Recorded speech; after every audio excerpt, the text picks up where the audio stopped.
அண்ணா, அசைக்க முடியாத சுவர், மனிதனால் முடியாத போர். கர்த்தாவே, எப்படி?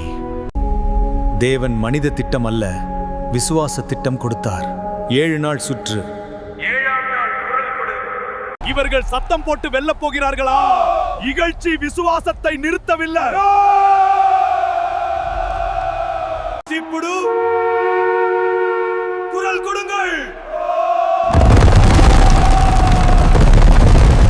அசைக்க முடியாதது கீழே விழுந்தது. தேவன் சொன்னதை செய்தால் போதும்.